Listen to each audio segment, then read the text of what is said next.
From the National Weather Service in Raleigh, it's Nick Petro with your 5 p.m. Hurricane Isaias briefing update here, Saturday, the 1st of August at 5 p.m. And the major changes since our 9:30 briefing this morning, there have been some additional timing delays for the arrival of the wind and the rain, the heaviest wind and rain. And we've made a minor upward tweak in rainfall totals. So we'll address each of those here shortly. All right, so this slide here is really no major changes except for this point right here. Let me call your attention to it with the spotlight. Earlier today, we highlighted 2 to 4 inches of rain are possible across all of central North Carolina. We've added this bullet point here. A narrow swath of 4 to 6 inches of rain may parallel the I-95 corridor. Okay, so that's a change. The other change is timing. So the earliest reasonable start time for the heavier wind is Monday evening. Earlier we mentioned Monday afternoon. The most likely time is Monday night into Tuesday morning. So that's a change as well from our morning briefing. Again, wind and rain and flash flooding are our main concerns with hurricane tropical storm Isaias as it heads up towards the Carolinas. Speaking of the latest status, I just pulled this in, the 5 p.m. update from the National Hurricane Center. It's actually a tropical storm at this point. Maximum sustained winds at 70 miles per hour, so it's just below hurricane status. It is forecast to regain low-end hurricane status here shortly, but basically as it approaches and touches the east coast of Florida, it's more than likely going to weaken a little bit, and then it looks like it's going to come ashore in the Carolinas after moving back out over water, coming ashore on the Carolinas there. As we head into Monday night, you'll see that 2 a.m. Little spot right here. That's 2 a.m. So maybe coming ashore near or just south of Myrtle Beach, and then trekking up across the coastal plain, the center of the storm, that is. So keep in mind, that's just the center of the storm, and this hasn't changed a whole lot. This is fairly consistent in the last several hurricane center forecasts. But keep in mind that impacts occur and hazards occur well away from the center, okay? And remember, this cone only shows where the storm is most likely to go in terms of the center. This cone does not highlight where impacts and hazards may occur. It only highlights where the most likely track may be for the center, all right? So as we look towards the tropical storm force wind speeds, right now, this is, probabilistically, obviously the most likely place to find tropical storm force wind speeds will be along the coast, but certainly inland areas may see some tropical storm force gusts at least, and that'll be mainly along and east of the I-95 corridor. Okay, so tropical storm conditions could begin, and I need to update that, so let me just go ahead and skip right past that, and I'll update that before I email the slides out. Okay, and suffice it to say, then no surprise, the highest winds are expected along the coast, at least probabilistically. All right, so this is new, this is fresh as of 5 p.m. The earliest reasonable time of arrival of tropical storm force winds across the coastal plain of central North Carolina is Monday. Actually, that should be Monday evening. So I'll get this updated before I email this out, but this would be Monday evening. And then the most likely time, what I showed you on the previous slide is the earliest possible. The most likely time that we would see tropical storm force winds would be Monday night into Tuesday morning. And so you see that how this is a slight delay from what we talked about earlier today.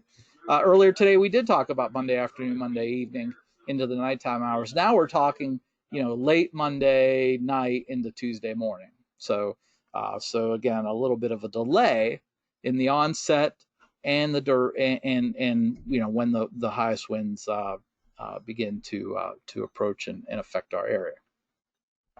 I want to point out that this is a change too from 9:30 this morning. Storm total rainfall, and this is basically encompassing the entire storm.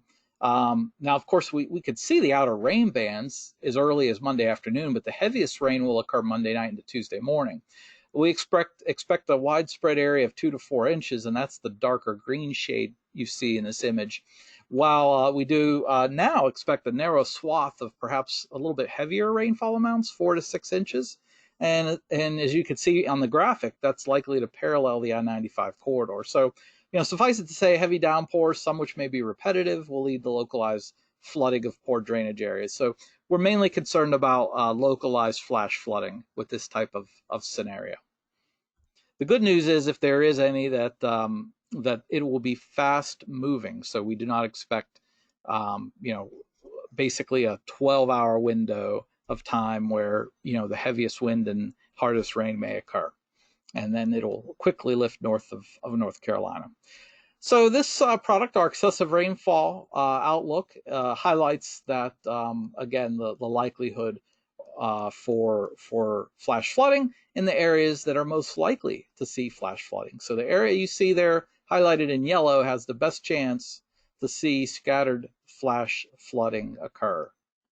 All right. In fact, flooding, flash flooding is possible anywhere in the state, but the greatest risk is in the yellow. Now, we're talking about this rain, and we're talking about a subtle increase in rainfall amounts. So you might wonder, well, what about the river situation? We're still thinking there's about a 1 in 3 chance that minor river flooding will occur on the Neuse and Cape Fear rivers. Now, this may,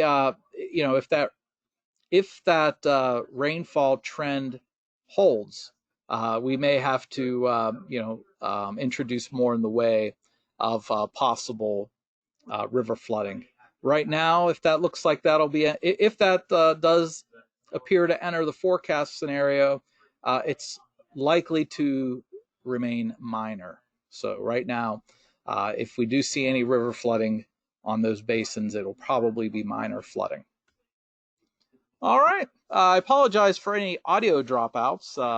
One of the folks watching indicated the audio is dropping in and out. I apologize for that.